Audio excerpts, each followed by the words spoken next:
Henry, my friend, we have a combo question for you. It's about how did you and Keith came up with the timings for the structures and these metrics that you have, like this pairs for impromptu or one, two for all these combinations. How did you came up with this? Can you tell us a little bit about this? I'm not sure I know. Ele não sabe muito bem. Assim, ele não sabe como ele sabe, na verdade, né? It sort of just happened, you know. It was, I think that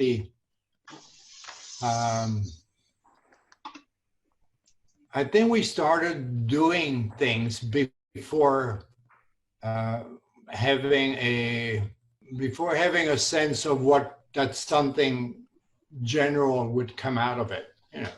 So we were doing some things together with groups and using a number of different methods, and then, you know,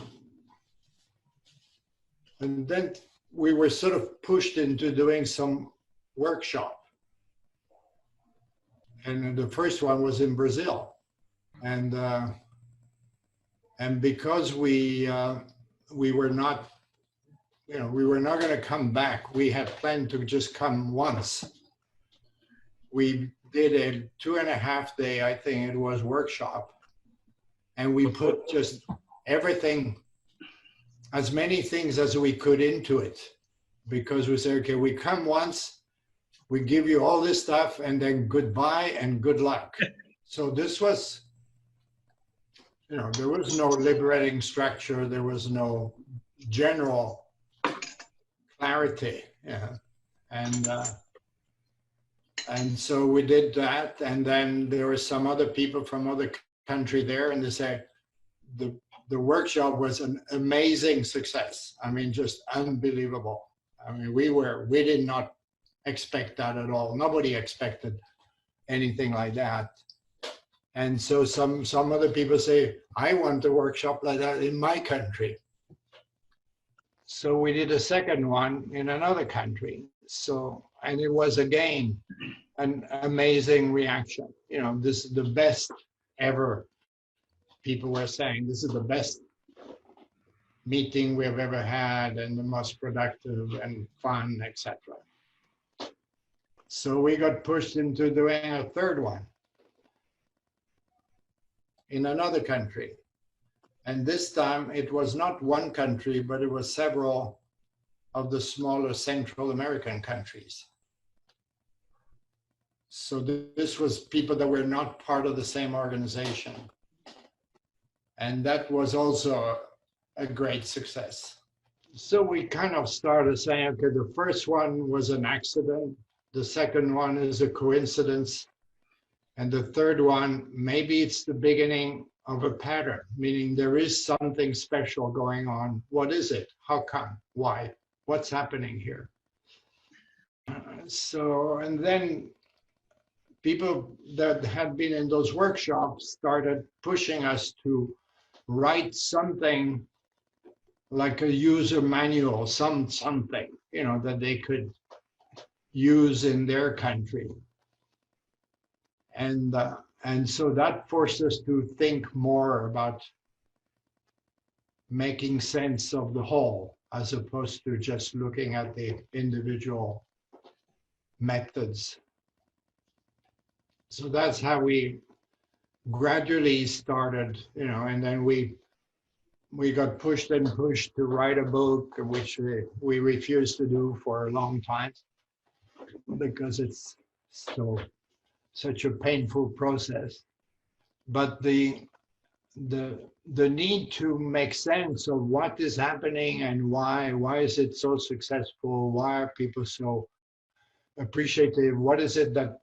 What does it change? What is different? I think this is what made us gradually realize that we had, let's say, a collection of methods that fitted together, that there was some that there were really common ground and common elements between them. And, you know, so this is how we came up with this microstructure name and those 5 elements that are present. And that, I think those were some of the turning points. But I will add one thing that is, I think, quite obvious probably to all of you, and that is that a key ingredient of liberating structure is that because of this step by step of working in small group and then back to the big group and then small group, that all of the structures make it possible for everybody, no matter how many people are involved, to participate and contribute and to be engaged. And that's the central characteristic that is common to all of them.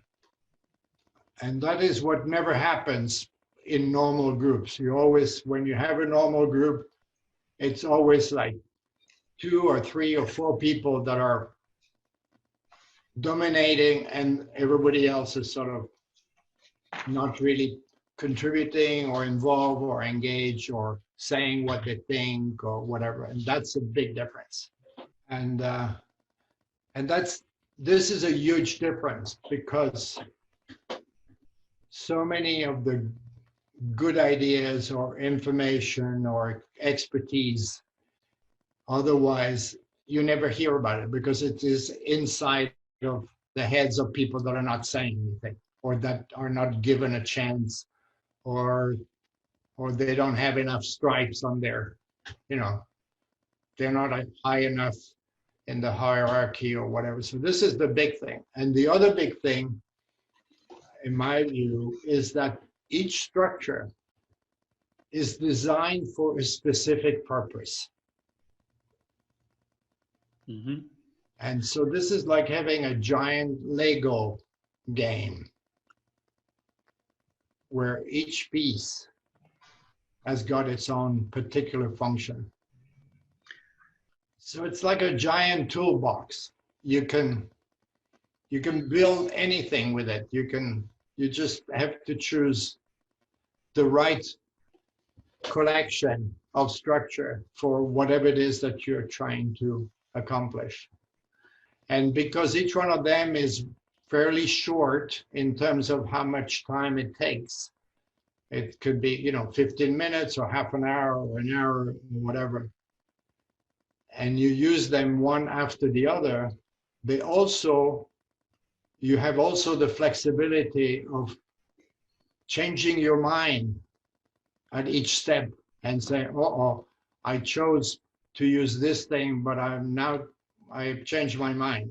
After what we have done, I have discovered this was a mistake. So I'm going to use this thing instead, this structure instead of that, and so forth. So you have a lot of flexibility to improvise, to make adjustments. And that's very important, because in real life, we have no idea what's going to happen in the future. And when you include everybody, so you have many people,